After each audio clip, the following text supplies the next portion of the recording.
Hello again everyone, Kentu Tiger here with Bengali Engineering and Play. We are back in the Last Caretaker. We are on the Exodus station and pretty much continuing right where we left off from the last episode. So what we're doing here is, so back here behind me is the main launch platform. We are stringing oil and petrol. I don't know which one is what at this point. They're not connected at the other end. We're just stringing them along the catwalk here, getting them out to the kind of the reception station. So the idea here is that we would be able to bring our oil and petrol in from afar.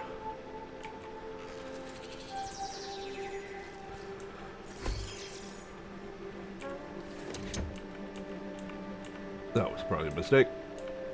Oh, it did. Oh, no, it didn't. That's probably the electric one, so we'll pull that out of the way. And then put that back. That back. And then... so I already have plumbed in, which we can see the boat down here. Go ahead and get that one connected. Yeah, connected.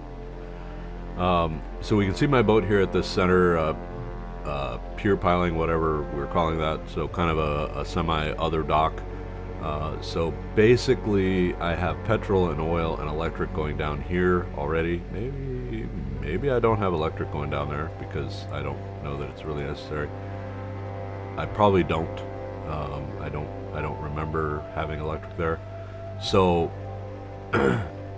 effectively, because I use petrol on this station, so petrol runs the generator, the small electric generator, which then creates CO2, which is really what we need, that goes into the saboteur reactor that gives us our methane. So that's our source of methane. So the idea here is that we have to have some way of generating CO2 so we can get to methane. We need methane for the rocket. So the best, easiest, there may actually be other ways to do it, but in the end, that seemed to be the most effective way. And the upside is the small generator is a viable source, and plus it produces electricity, even though electricity is not a big deal on this particular platform because I've got it set up pretty well. But in the end, we need that CO2, and the only real methodology I know to get CO2, we can use the boat as a CO2. So I suppose if I wanted to set up the boat, I don't know that I have the room, with a saboteur reactor and a methane tank, then I could collect the methane and pipe it up and not have to worry about petrol. But I already have petrol on the boat, so it just seems like I got it. I'm not really using it other than my flamethrower and my petrol tank, petrol backpack. So why not? So basically ready source. I've got effectively 3 tanks, which I think will end up as 4 because we're going to probably put a tank on the front, even though it kind of looks horrible. It makes it very obvious, okay, you hook up here for this. Until the cables, ultimately, the hoses are color-coded, then we don't really have a choice in that, I don't think. So anyway, the idea is to bring these 2 materials or methodologies for these materials to the very front. Is it a bit overkill? Sure. What else do you have to do in the late game? Is make improvements, right? So that's kind of where that is all working out.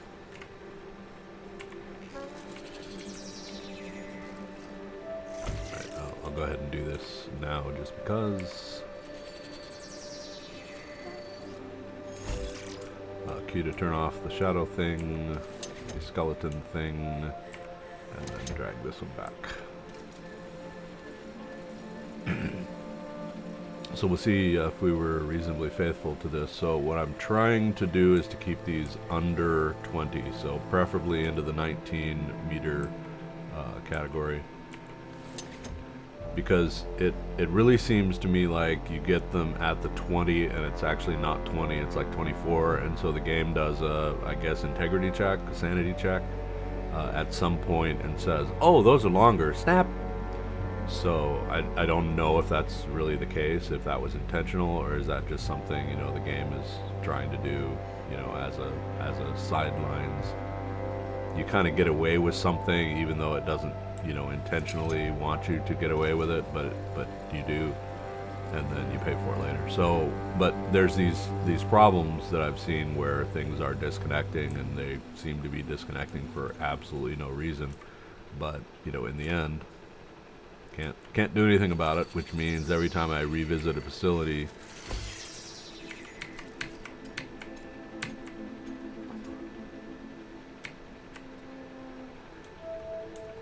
every time I visit a facility, I end up having to kind of redo something that was done previously because it fell apart,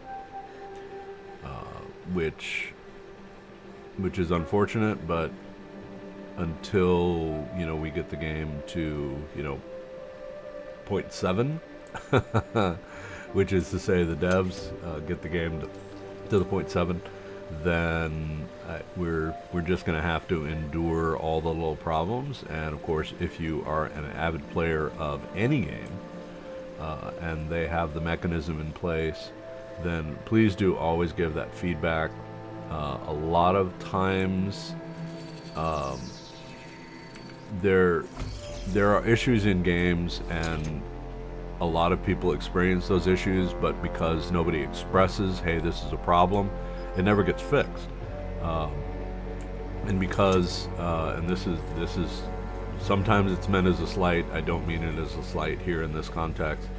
Sometimes because the devs do not play their game as players play the game, then things get missed.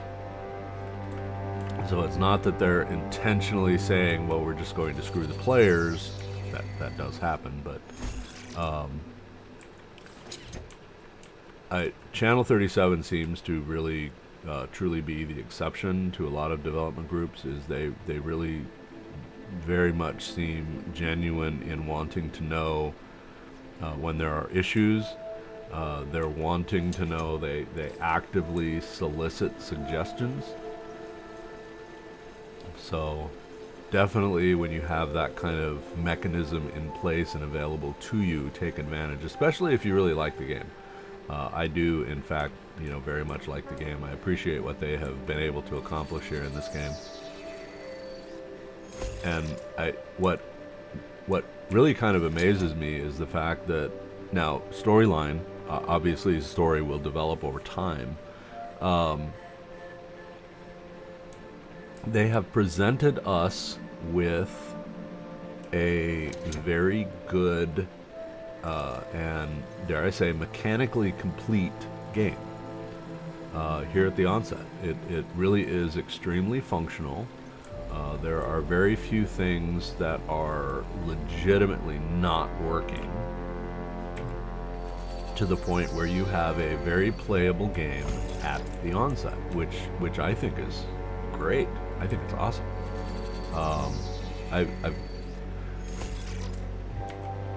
I have a very narrow genre of games that I enjoy. I like builder games. I used to like the shooter games. I had a lot of fun with the different shooter games. But in the end, they were, and I'll go ahead and say this with the caveat that somebody out there is going to ping and say, well, isn't that just the same here? All the shooter games are the same. So you have weapons and you're going to shoot this, that, or the other thing, and you have enemies and blah, blah, blah. And of course, the exact same thing could be said with any of the sandbox type building games.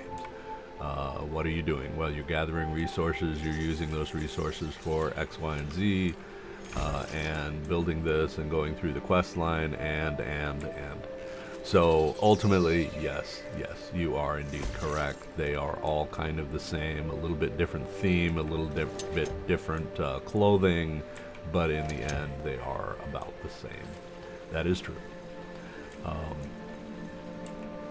I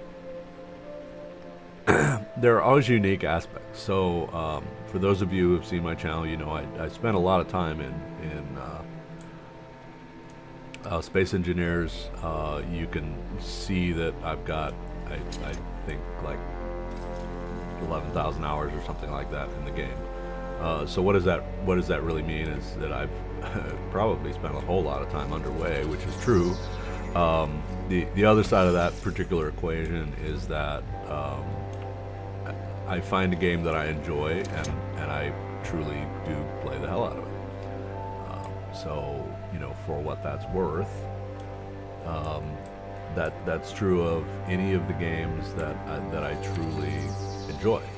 The whole point of gaming for me is to have something that I enjoy. All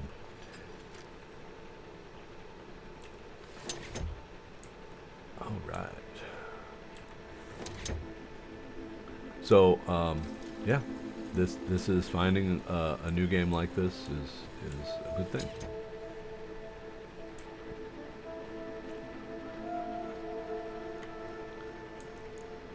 So to put perspective here, and I don't want to slam on Space Engineers, but you know, Space Engineers was an enjoyable game, absolutely.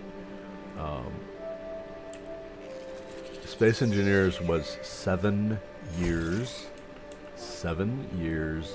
as an EA.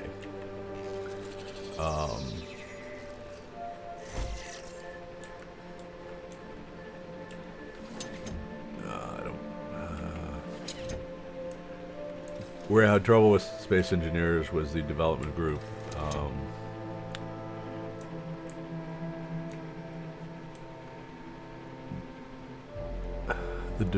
The development group could have spent a bit more time taking the input of the players, the bug problems that the players expressed, and didn't. It is really where I kind of had some problems in terms of if you're not going to listen to your fan base, then I don't know.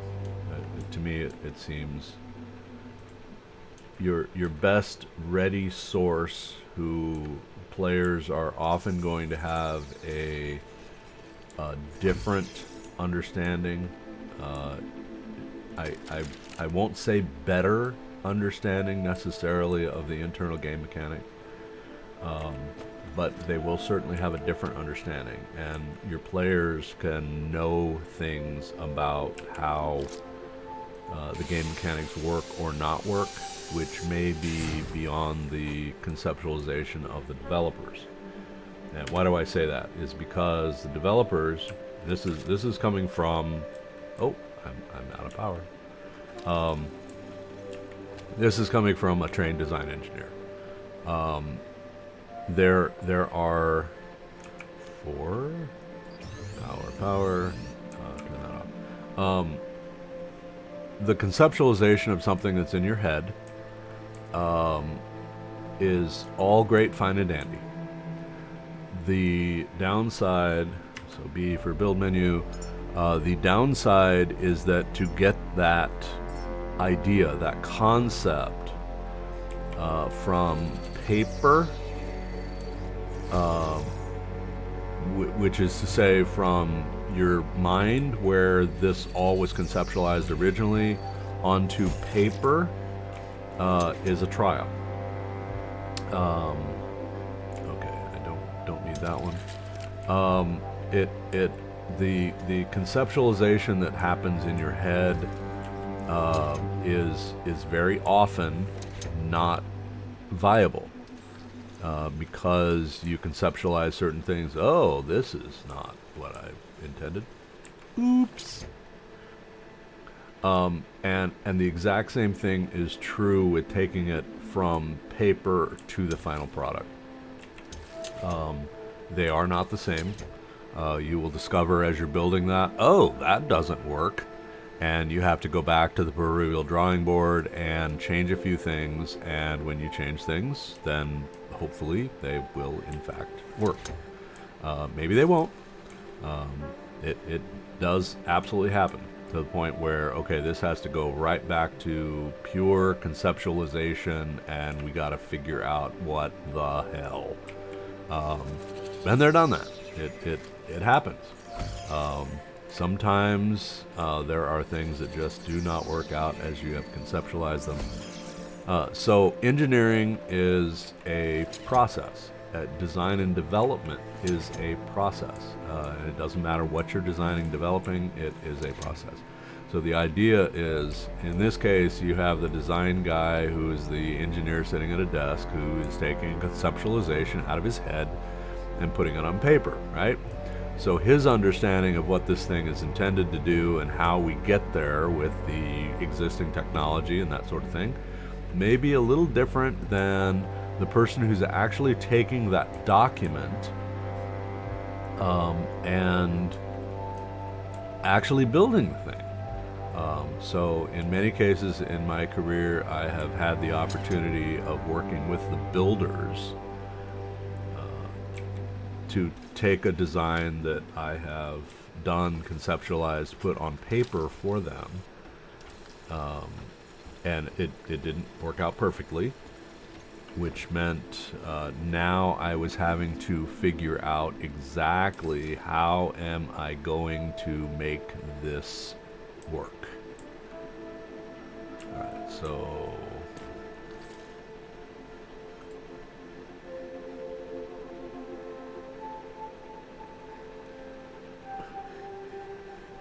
sure why that was being such a wonky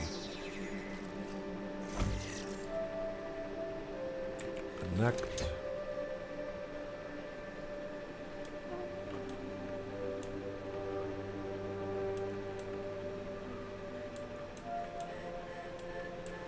So I think unfortunately we're gonna have to overlap here, but I want to keep the ladder fairly open, so what we're going to do is kind of go to the far side over here and loop this around and then I think we'll just bring it over to right here and ultimately go down with it. Go over just as lightly. Alright, so Q to turn that off.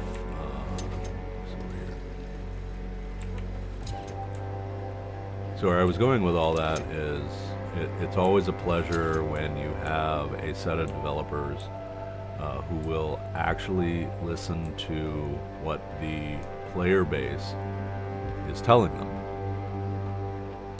which is absolutely true in my experience so far with Channel 37. Alright, so what I'm going to do here is grab cable, and what I want to do is just get this out of the ladder. There we go.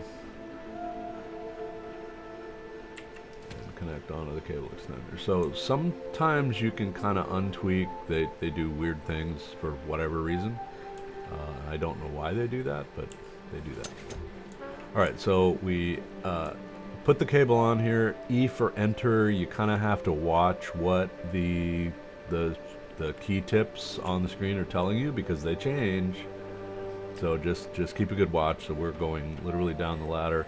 We don't have a choice in this case. The nice thing is you do not directly interact with the cables, which is to say the collision elements of the cables are different. I'm out of cable. I'm out of cable.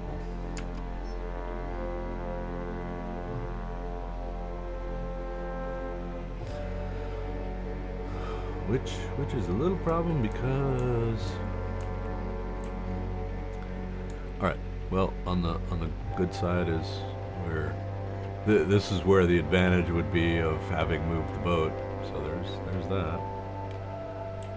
Grab, reel it in. All right.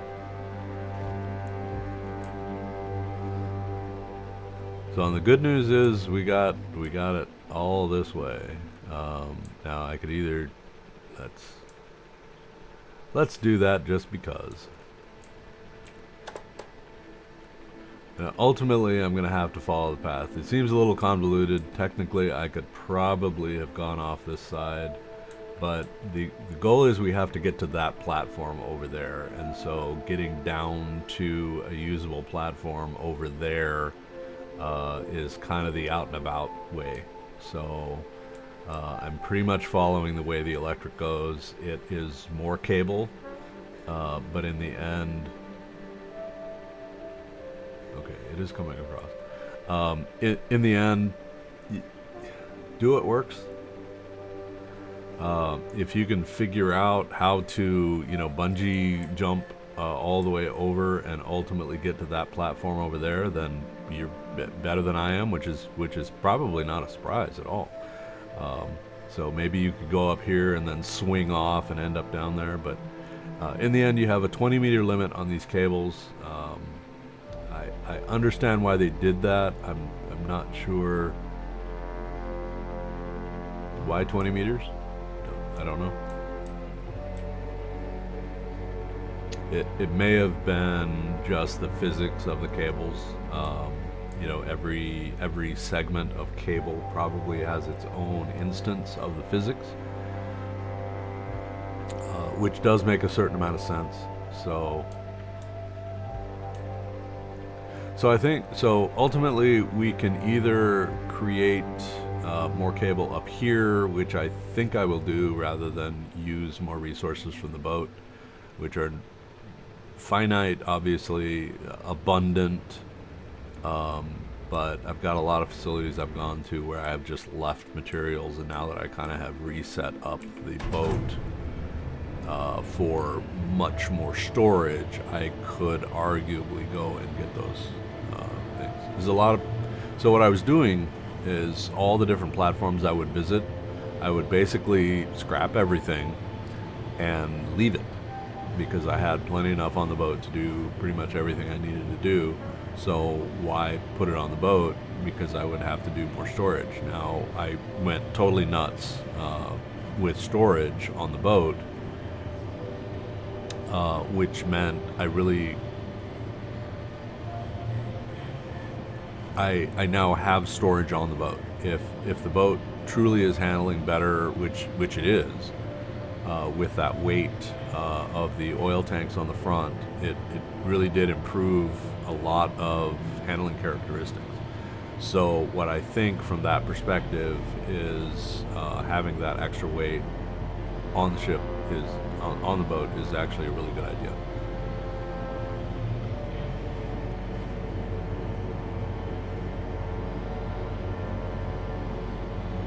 So round robin, around the merry-go-round back to our developers. I don't know if, did I just miss that one, or did it, maybe that mine respawned? I don't know, maybe it did.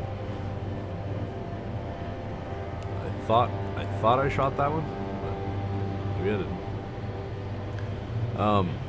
didn't. It's always a pleasure to work with developers who are genuinely interested in your feedback. Players, I'm not going to lie, players do have stupid suggestions. I think that's true in any industry. I've worked with engineers and leadership who say, yeah, we should do this. No, we shouldn't. That's not a good idea at all. And get into legitimate arguments, because management doesn't always understand A, the fine nuances of engineering, and B, why this is absolutely an absurd idea that will lead to 20 other problems that we then need to solve just because you want to do this, when there's no practical outcome of this at all. So from that perspective, So trying to keep things sane is really the goal of anything. But there are some Discord, the suggestions area. There are some absolutely incredible suggestions that are coming out of the stuff there. Okay, so I went through 400 originally. That is 100, 200, 3, 4, 300, 1, 2, 3.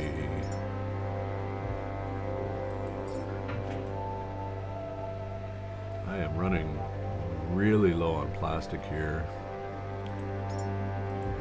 1, 2, 3, 4. And unfortunately, the fabricators take your inventory first. So I don't like that. I wish it would prioritize, or I wish you could set it so it would not take materials out of your inventory. I can't tell you how many times when I've not been recording that the extenders are the classic example, is that you put iron and plastic into your inventory because you are building extenders as you're laying cable and hoses, and then you make something and you walk away from the fabricator thinking, okay, I already got these items, and you get to wherever you're building whatever and you've got no materials because the fabricator used them. So I really wish there was a way to prioritize so you could always have the fabricator take from box inventory, cargo space inventory first.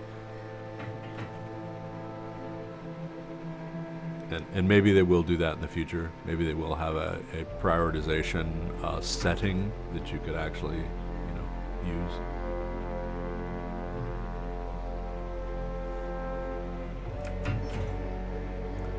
One of the things I really like, it's the small details that the devs have gone into. So for example, all these displays that you see are live. So even when you're not directly connected to them, they are updating as would a display. So you can see how this is building something, and you can actually see it's doing that. So it's not just when you're, proverbial logged into it. It is.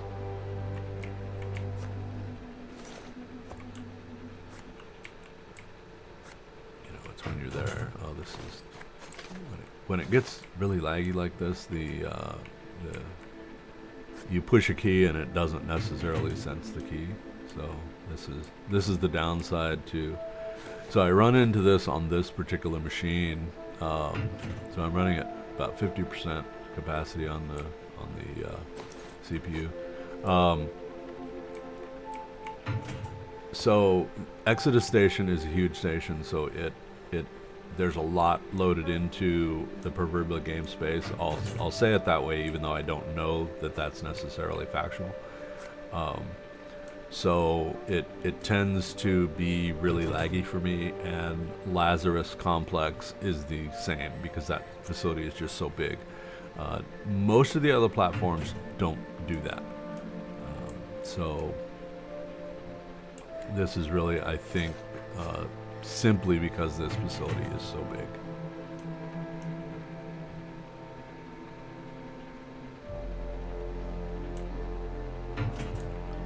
So we could do a couple things while we're here. This is going to take a couple, definitely a couple more seconds. We go around the side here because ultimately I need to start up the Saboteur reactor, and the question at this point is, what is the status of the rocket? And I think I've filled it, because I normally, before I walk away from the rocket, I have filled it. So let's verify that to be sure. So the Saboteur reactor is turned off, which might be prudent. So I can see this. So 6,000 liters, that's full. My guess is both the oxygen tanks are full. Yeah, 9,000. So 18,000. I need 12. So a lot of times what I'll do is I'll be running the Saboteur reactor, and I will fill the rocket When the rocket is full, it is. So the rocket has been drawing from the tanks, but also replenishing from...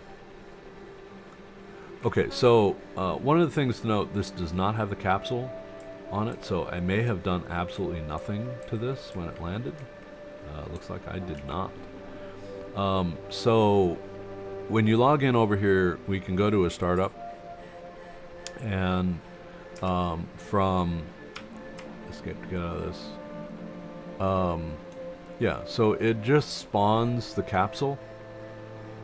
So whether you do that up here, there's another terminal up here, or this terminal, it seems like when you do the startup sequence, then it will automatically spawn this. I am not aware that it is needing any resources of any kind to do that. So as far as I can tell, it's not pulling anything out of your inventory. It's not asking for anything. It just spawns it, which is, I mean, in a building game, that seems a little odd. On the other side of it is that would probably cost a whole lot of resources. And the idea, I think, was that, you know, we want to, because the whole goal of the game is to launch humans into space, we don't want to make that so burdensome in terms of building the rocket. So you get the booster back, you don't have to rebuild the rocket every time. You know, the capsule spawns. So I think they just did that to make it challenging, but not so challenging as to be, you know, a total burden to the point you don't want to do it anymore. Alright, so open. I do not have gas lines in my inventory because I don't need them for anything. So we'll go.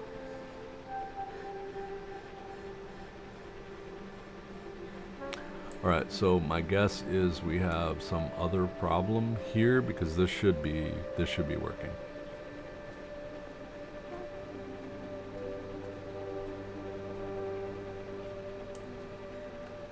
Which my guess is we've got something pulled off somewhere.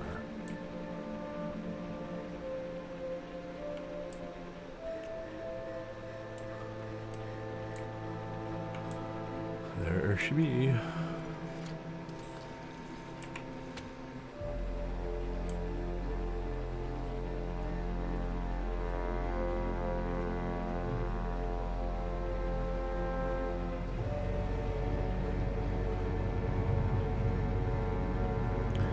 So I have 2 boxes of cable stash, hose stash, which is, one is right here. So the problem is I get zoned in on yeah.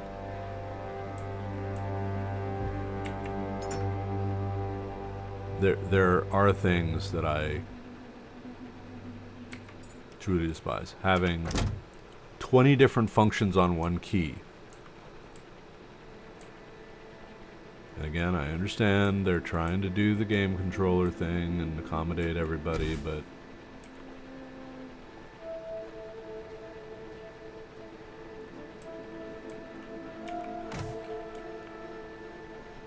so oxygen tank, we connect this into the oxygen, which is there, so that will start charging. And sorry, this is our methane over here. And once we get that, so the saboteur reactor is turned off. We are actually drawing from our tanks.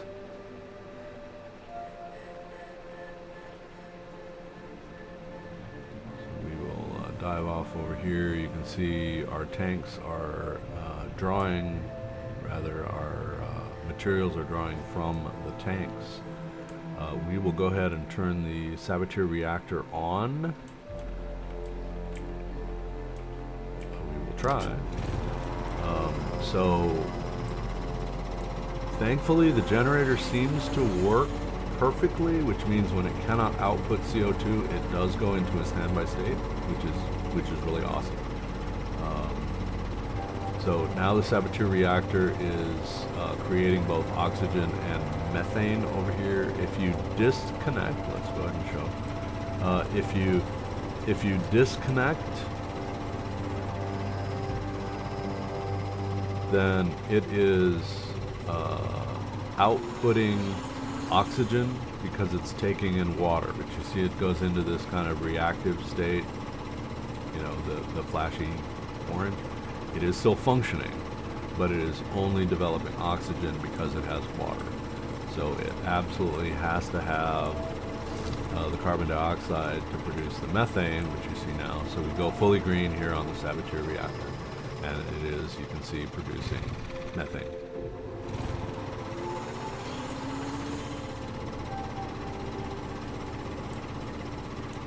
So we're pulling in petrol from the tanks.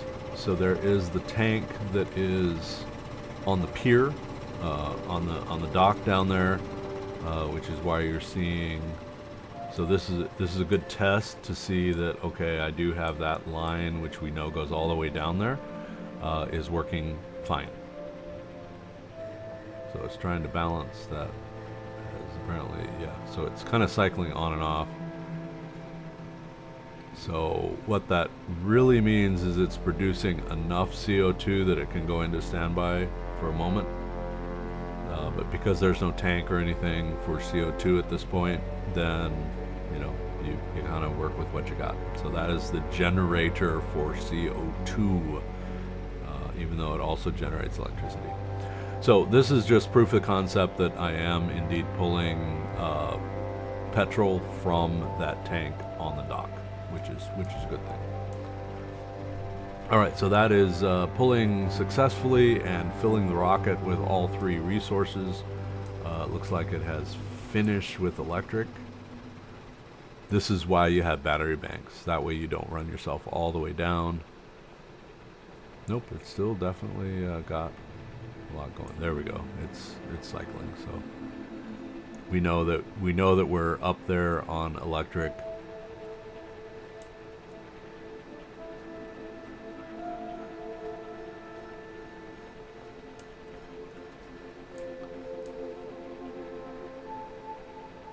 Huh. I don't know why this has dropped down to really, really low for whatever reason. So if we were to have dropped all the way down to basically zero available electric, these would be flashing over to red because we would literally have nothing there.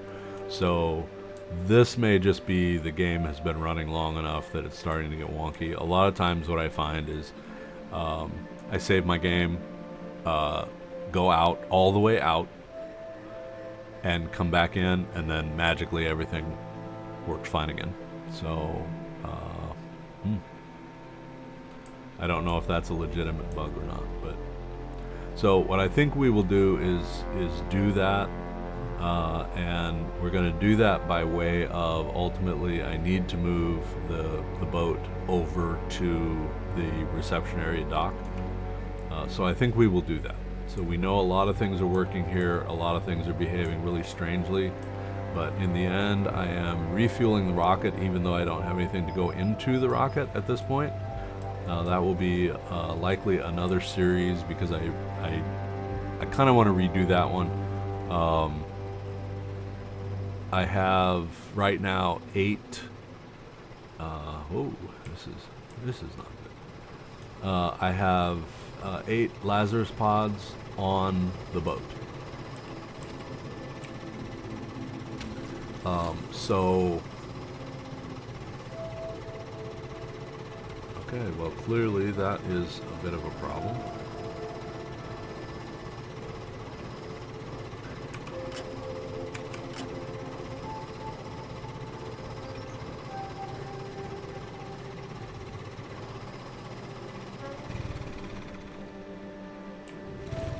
Oh, come on.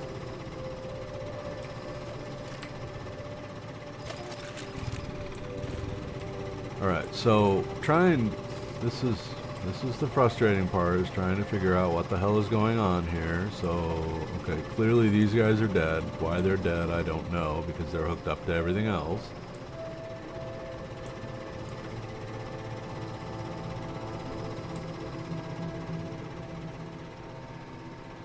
There's another battery bank down here, so we're getting power from the batteries at that end.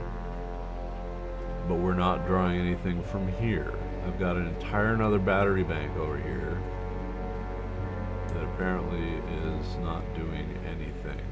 So let's see why it's not doing, and why it's daylight and we're not bringing any power in. Of course we're not.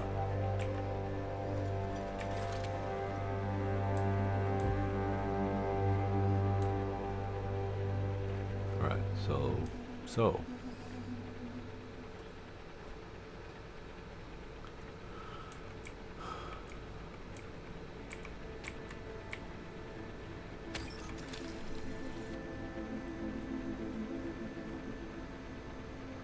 So over behind me where the power production area is, in fact, I'll go ahead and do that. Wander over that way, do the healing.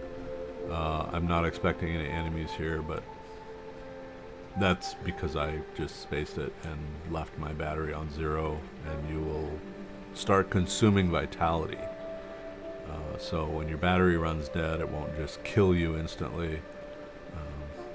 It just starts zapping your vitality. So we'll go over here because there's a save station over here.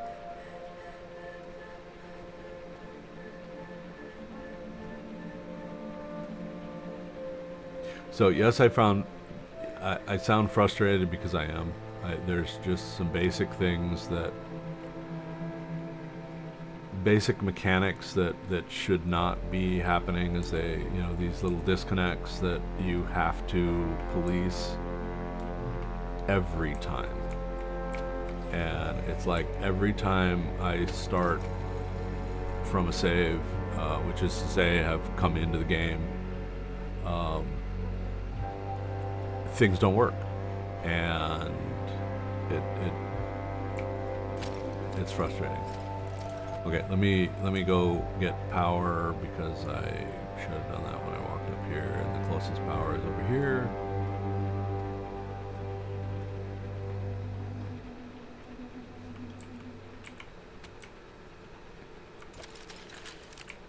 That is not what I wanted to do. There we go. So as you can see here, I changed this. So this ended up with, I think 12? 1, 2, there's 3 rows, 4 rows. I could put a 5th row in there, but so this is 1, 2, 3. I wonder why I left the holes in there. Yeah, so 3 rows of 3. There's 9 of them here. It looks like 1, 2, 4 rows of 3. So 12 of them here. Lumimaxes. So they are producing quite a bit of power, which then goes into the batteries. So the idea was that I have enough batteries to run the entire facility overnight. Got basically the 2 big battery banks, and then another set of batteries up here. Quite a few. I think there's 20 batteries up here. So in the end, I believe there's 40 batteries on this facility, which these guys ultimately charge, and then we've got 2 solar panels that are now interconnected, and then the other end does not have any solar panels at all. So this is a total each over here, but right now it's not working. You can see there's red lights out there, although I do see the red lights in the office there really say that that's not working. Although maybe it is, because I think those outer lights are always red, and I think the lights in the control center are also always red. So maybe I just need to get at a different angle and be closer in and actually look and see what's happening there, to determine if there's actually power out there, but I suspect not. Although when I first loaded in yesterday, when I first got here yesterday, which was at the conclusion of the stuff from last night, it looked like it was still running, which I was very pleased, which meant, going down to the 19 meter thing was what I needed to do to remedy that, but you can see some of these short runs, like just right up here, just come loose. And fuel cables, you know, they just poof and they're loose. So that clearly is not the solution, which is to say not the cause of why they disconnect. So if I were to guess, it was because the cables interact to a certain degree with other things, although that theory is kind of blown out of the water by virtue of all of these were not going through anything. There's nothing here. So this one was the one that disconnected. There's nothing there. So it's not interacting with anything. There's no collisions, anything other than, you know, the concrete here. So this is literally going from here to here. Why would that disconnect other than some magic collision here?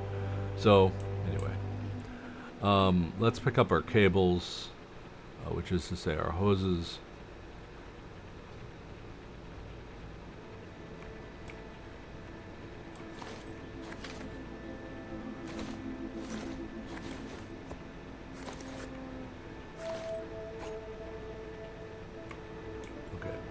Appears to be all of them. Let's see, we should have 400 more.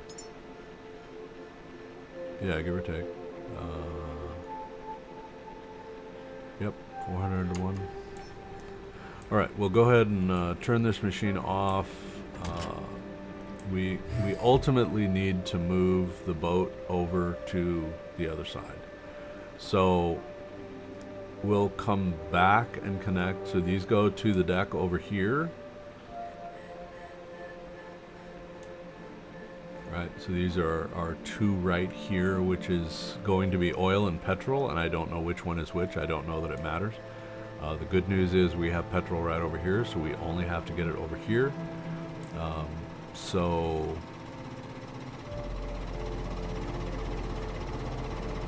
I suppose we can kind of continue on just for sake of doing so.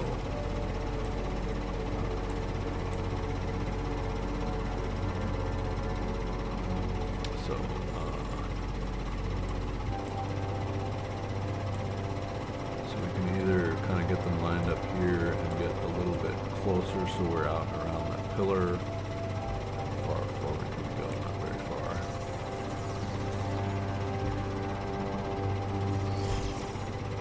So we'll connect. So the question is, do we go out and around the battery and then go across? And I guess we could. The downside with that theory is so I think what I'm going to do is just go straight across, and maybe we'll do this. I'm going to go to this inner one, and that's really because the oil is kind of going to be on the outside anyway. So I think I will just go ahead and do connect. Push that button several times.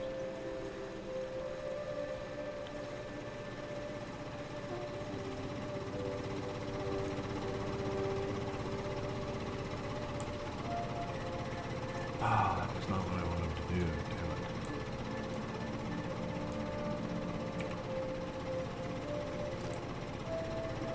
Unfortunately, when it gets really laggy like this, it's kind of painful.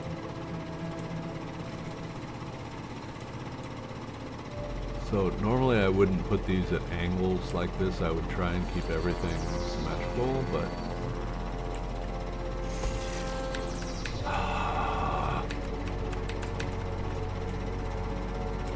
this is so frustrating to have 20 different functions attached to a single key, and if you don't look at what's happening. So E is fabricate, E is connect, E is this, E is this. So if you're not looking at what's going on, in this case I want the Q to turn off the shadow thing so I can connect the cable, because I don't. Anyway, all the little things that make things otherwise frustrating. So the question is, do I go behind all of this and end up down there, or because obviously I have a lot of things that are clipping through everything else. This is already problematic through here, so maybe we just test fate and go with it.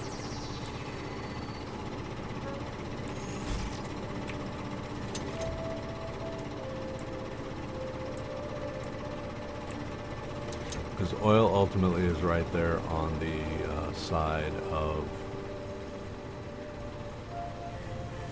right there. So the idea here is arguably I could connect this onto there and swap that cable onto there. So that would ultimately connect my oil line over to the other side. Okay, so this guy is working, clearly pulling in all that. It's filling these diesel tanks, and more importantly is also providing, my guess is that these are about 100% or really close to it. Yeah, so, okay, so these are full. Very likely the tank, because these are all equalized, should be full on the... Let me think that one through. I did set that up as output, so it will not be pushing fuel to the one down on the pier. So everything that goes into that tank is pushed up to these. So this is literally what is coming out of the distillation tower and being used by the generator over there. Okay, so we're still drawing... Okay, we're still drawing oxygen up there, but we are apparently done with methane, but we are filling the methane tank at this point. So let's go up and we'll disconnect this, even though we could disconnect them all at the same time.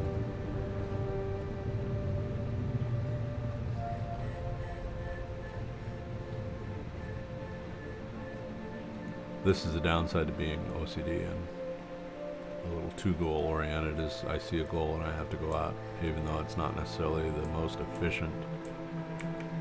So we'll pull that off. Q to reel that one up. We'll go ahead and, while I'm thinking about it, because otherwise I will totally squirrel and end up somewhere else, and put this back where it belongs. So we've got the one for the oxygen. I think we are done here. Yep, 60 kW, so we can pull this one off. This will go just back into my inventory, so that's fine. And you have to watch because it's connect self, but if I point over here, it's close. So close is what I really want to do, and I'm going to go ahead and close the methane one because it is done. So I should say 3,000, yes indeed, and close. So those two doors are closed. And then ultimately, what all do we have left on the oxygen? We can look at the tank, and we are really close to being done.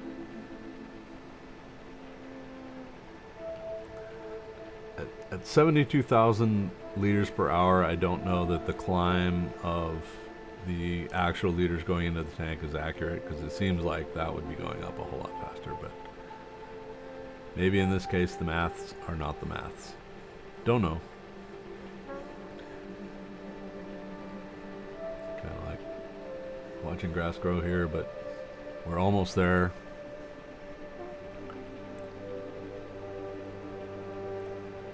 That way I don't actually have to come back up to this particular platform again. I do have to go all the way to the top, but I don't have anything to put up there anyway. So ultimately I have to get the seeds, I have to grow the humans, and then I have to bring them here. So before this next rocket launches. Okay, so grab cable with an E, Q, hold to reel that in. We will close this because we are at where we need to be. We'll go back over here before I forget, before I do the squirrel thing. And we'll put the one back up here, and so 10 and 20. So basically, if you have absolutely nothing in your inventory, you can still connect your rocket. That's the whole idea behind this particular box. All right, so we are done on this platform. The rocket is ready to go, other than having a payload, which we don't have any yet. Okay, on the good news, our theory here worked, which is to say we brought in oil, and we are able to take that oil and do something with it. We are generating quite a bit of diesel here, but ultimately we will carry that diesel to the ship. So that's something. These tanks are already full by virtue of I hooked up to it and did it. So probably, if I'm being intelligent, I will actually not hook this up to petrol.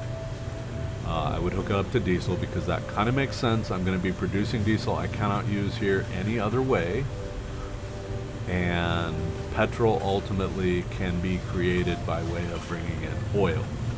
So is it proportional? No.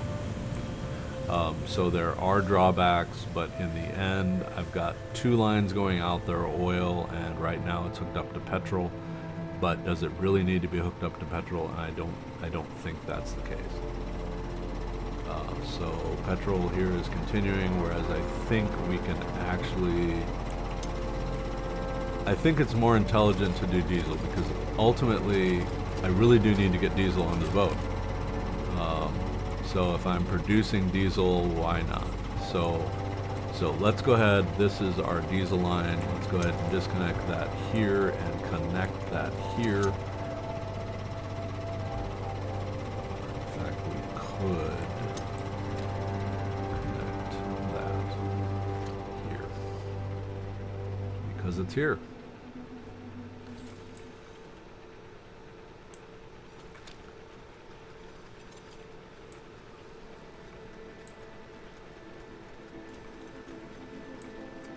So the lag machine here is not reeling this in, so I will help reel it in. So now, of course, that's going to mandate that I really have to put in, we'll borrow this one for a moment. So we have to fabricate this.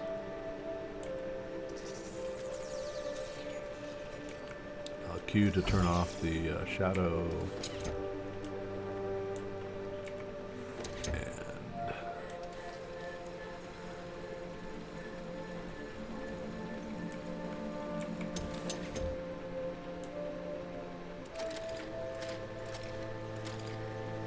which may be something as simple as connecting here and just reconnecting over at the other end. Yeah, it looks like it.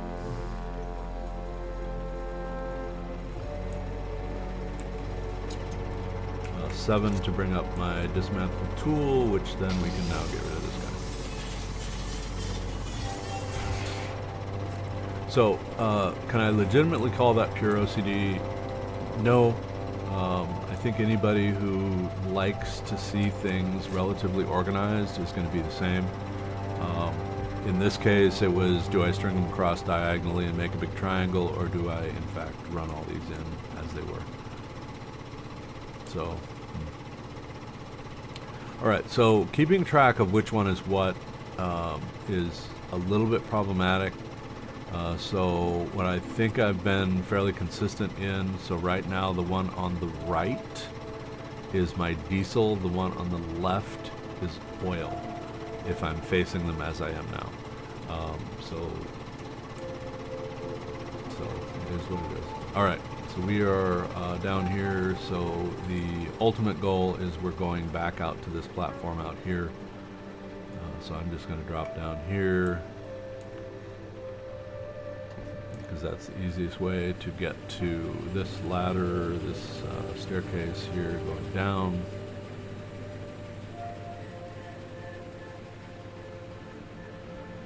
And we're going to drive the boat back around to the other side, and so what we'll do is get onto my boat, I'll recharge, save, and then we'll call it good for this episode.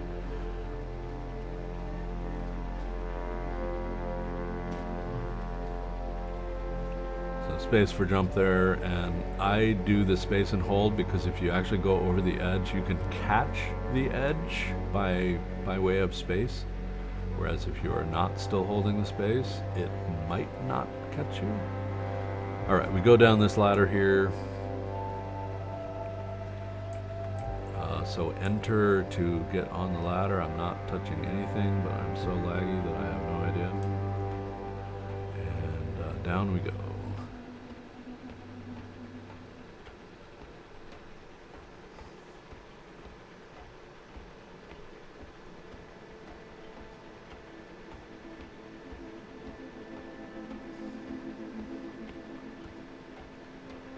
So I'm gonna change the output only mode on this tank, which is to say this tank. Oh, it is not in output only. So this one is stored. Wow. Okay, that's good to know. So this one is output only, which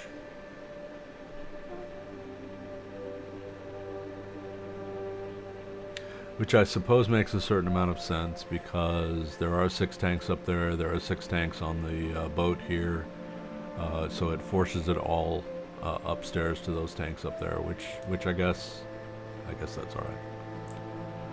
All right, let's pull this one loose, which is an E and an instant Q to let it go. I've already taken down the hotel services stuff.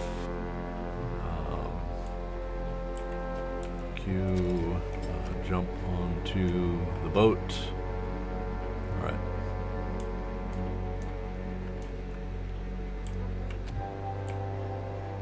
We will go ahead and recharge in laggy land.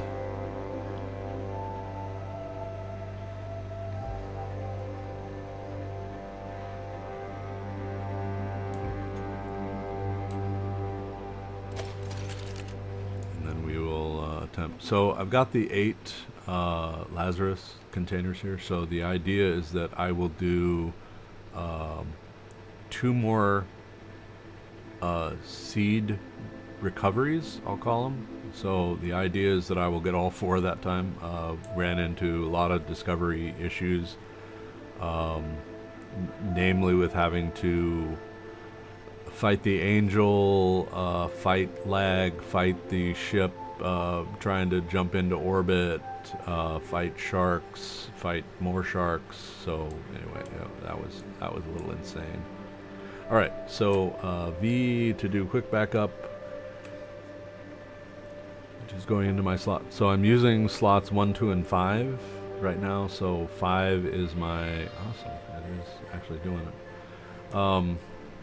All right, so we'll get ourselves underway here. We will break, and then I will pick back up again when we have successfully docked at the other side. Unless there's some value in docking. Some people like to see the docking and how we do docking, I guess. So maybe we'll do that. We'll get over there and do the docking. Okay, so you see I'm at full throttles reverse, but for whatever reason I'm going forward. Yeah.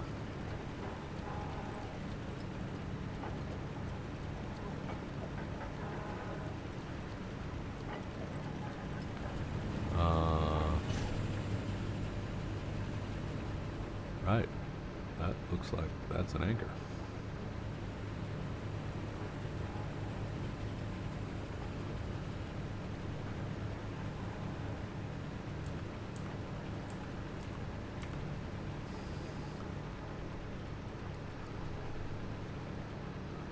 There's a buoy over there. It's daytime, so I'll probably go get it just because.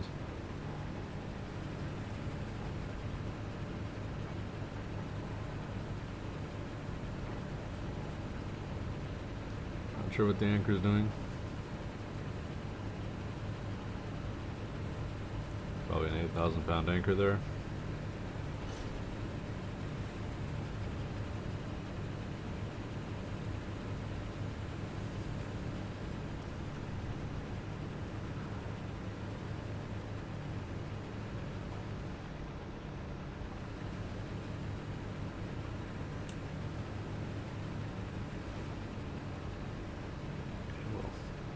Swing the nose around while the anchor is doing whatever the anchor is doing.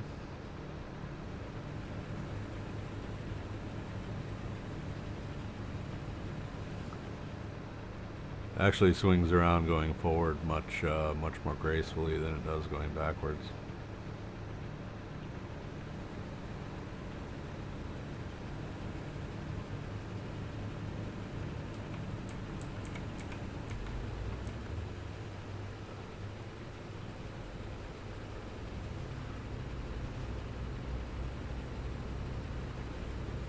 So you notice here I'm at 40% forward, and it takes a whole long time before it starts backing down on speed. So there are still some boat maneuvering physics that really need to be looked at.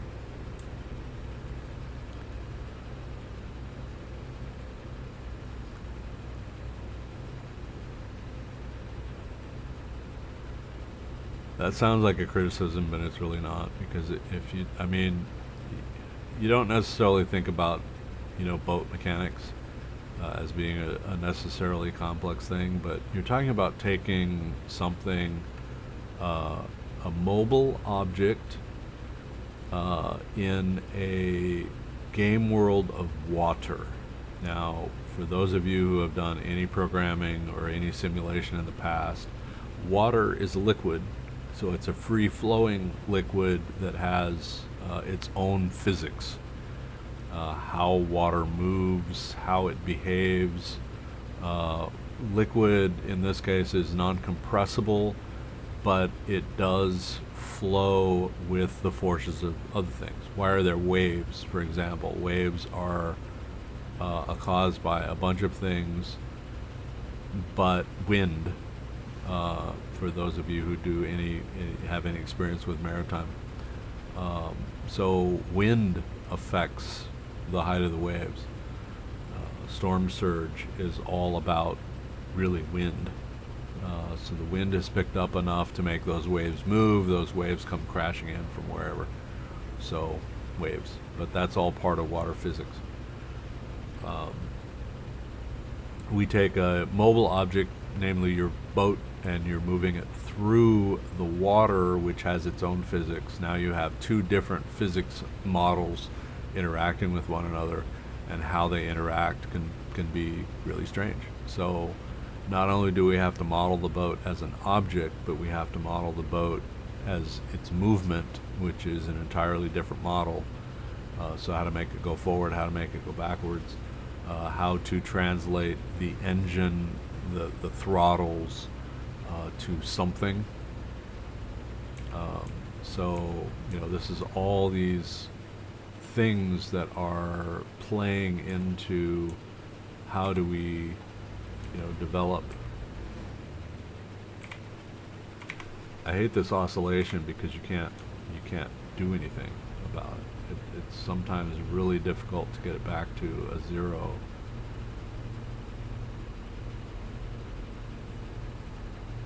So originally I was going to go to the buoy, but I'm going to just dock, and then I'll jump off the boat and go to the buoy, because they're so close, I might as well. So the goal right now is to get ourselves docked to end this particular episode, because I'm 10 minutes over already, 8 minutes, well 9 minutes. So I might as well be 10. By the time I get actually docked over here, it's going to be 10.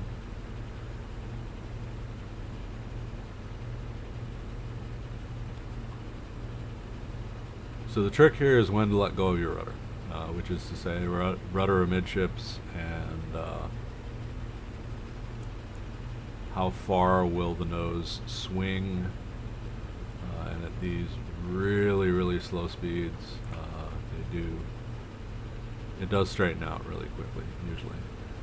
Alright, so there's the straight.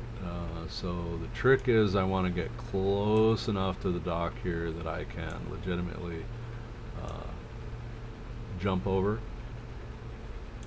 and then get my mooring lines down.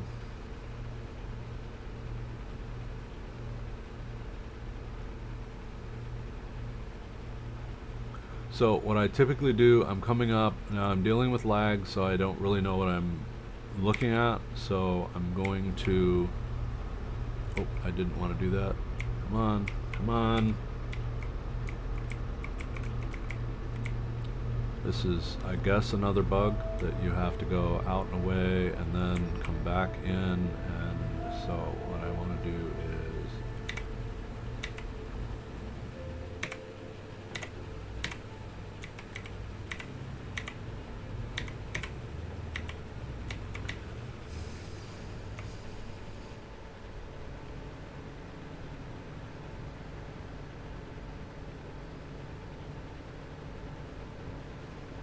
see, because of this oscillation between -10 and 0, you can't get to 0. You can't drop your anchor with throttles going. So this is really frustrating because I just want a 0.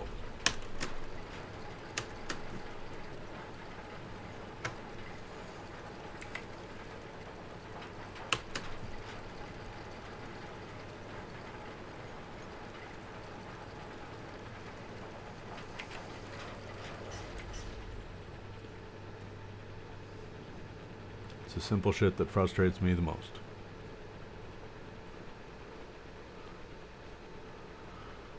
Alright, so in this case we grab our forward cable if we can get to it.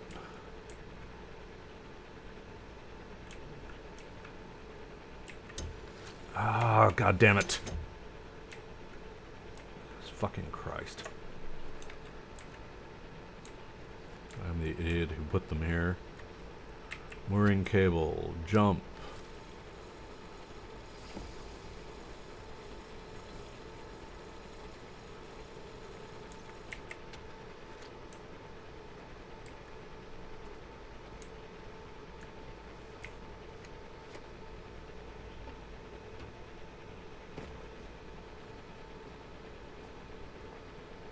That was pretty to save myself the frustration because 9 times out of 10 you'll jump and you're jumping up, which means you'll hit the side of the ship and go into the water. Or into the drink, as most Navy people would say. So, I just know that this works, so it's going to work. Okay, so your mooring cables will fight with your anchors. So my anchor is holding me where the anchor is holding me. So what I'm going to do, I've got the mooring cables across. I will raise the anchors. So lift anchors. I don't know why it says lift anchor self and drop anchor self, but hey.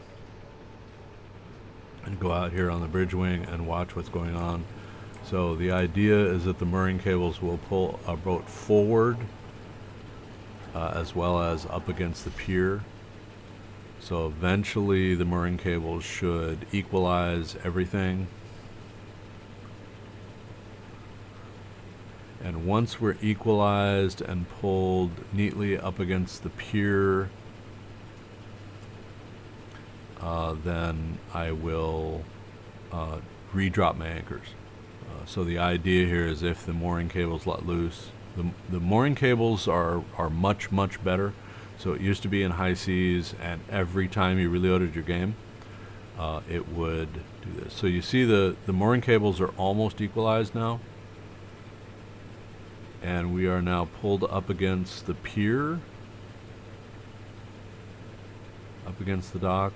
So we're probably right now as good as we're going to be. So what we will do is go ahead and drop our anchors. That way we are in place. So the anchors will then hold us in place rather than, so drop anchors. Now if you walk away from the boat any, significant length, they will, so we're getting into the late, so we'll go ahead and get this. Now, unfortunately, we're kind of in the laggy environment here, so I do apologize for that. But we'll go ahead and go over to the buoy here. Definitely taking me a little while to get here.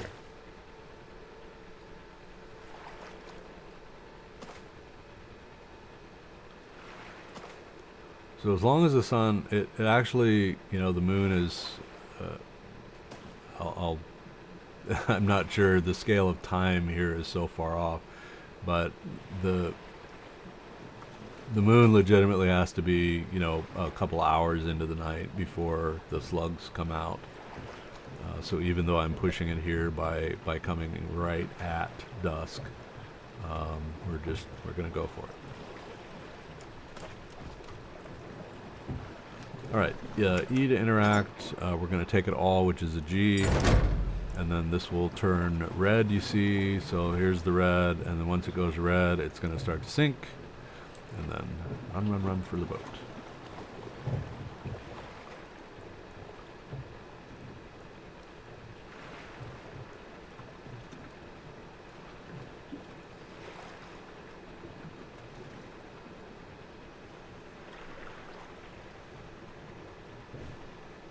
Now, I'm guessing they plan it this way. If you are swimming, you will swim just slightly faster than the slugs.